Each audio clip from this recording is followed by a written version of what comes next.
So, question about the saturation of the tech industry.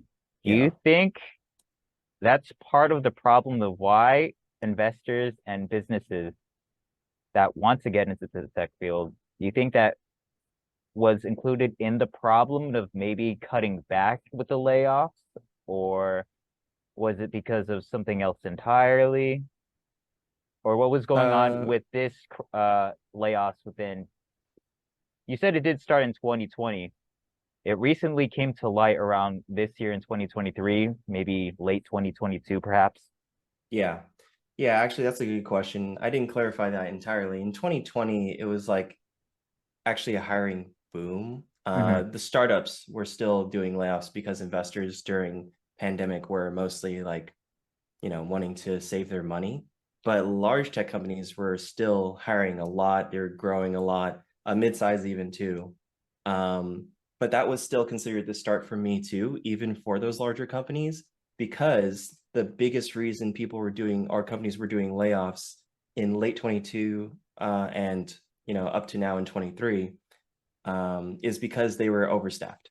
They overhired and they no longer saw the value of the amount of employees they had that they hired up to this point for the amount of growth that they were expecting because of just such a high exponential growth in every large company and every tech company that was on the stock market since 2020. Um, and that's kind of what led to a lot of the layoffs and even companies that maybe couldn't afford their employees as well, but didn't want to start as the first company to lay off. Hmm. After other companies start laying off, it's kind of prompting them to be like, oh, yeah, tough times, just like all these other companies, we're going to also lay off 1,000 people. And so it's just become a cycle of like, because the wave has started, it's just continuing until it starts dying down eventually. It's mostly to cut costs, headcount costs. So right now, from what I'm hearing, we're in that cycle where they're cutting down, as you said, because the oversaturation of the tech market of employees was just too much. I'm Yeah, assuming. and they are Yeah. hiring all of them, but they thought that like they were going to keep growing as much as it was in 2020, Hmm. but that was just because of everybody being at home. They were using software a lot more naturally because of that. Like Zoom, actually, Zoom had a big layoff relatively recently, and they were hiring like crazy up until like early this year because they thought they were just going to keep going to the moon or something. But it Hmm. turns out it was just because everybody was working from home because of the pandemic. And that's why Zoom grew so much. It was oversaturated in its like client base. But then they ended up oversaturating their headcount because of that. And then they went to layoffs. It's like a pretty good example from that one. But every other tech company had a similar experience where just because online use and software use was more prominent since the pandemic, um, before we started moving back in person, they just got like a boost in their stocks that they thought was actually growth. Hmm.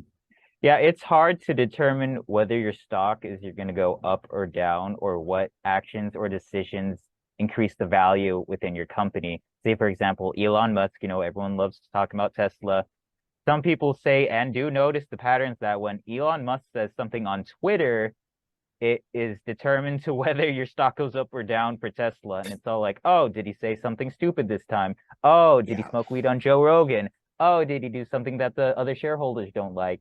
Which is kind of confounded if you think about it. Like one simple action with social media presence, everyone's Has nothing to do watching. with the product too. Yeah, yeah, it has nothing to do with the product. It has something to do with who's the owner, what is he doing right now, and do people like it? And it's a little absurd if you think about it. It just shows that, stock prices and company values and what you're investing in, if you're an individual company kind of investor, individual stock investor, Mhm. is the price is going up based on the viewpoint of the public and the investors who are investing in that company. It's not like always really based on the achievements of the company on what Mhm. it raises the stock price. It's just who's investing, who's adding more money in, and it's very psychological, right? So Elon Musk says something stupid, and a bunch of investors think, "Oh my God, he's ruining everything." Then they sell stocks and it has nothing to do with the product, or they think that Tesla is going to continue going to the moon and they have these products that are going to be great. So because of the expectation, it prematurely boosts the stock as well. But it has nothing to do with the actual achievements. It's always just psychology and their perception. And you want to hope that it's because investors are more engaged and they're like, they know and believe in the company, and that's why they're investing over time. But these days, with such easy ways to invest like Robinhood and Webull or whatever other like brokerage Yeah, platform, other investing apps, yeah, per se. yeah, it's like, sorry if I'm plugging, non-sponsors or something like that, but Yeah, we're not sponsored, by the way. we're not, yeah, not sponsored by We're not Webull or sponsored Robinhood, whatsoever. and we Yeah. don't support Robinhood or something like that.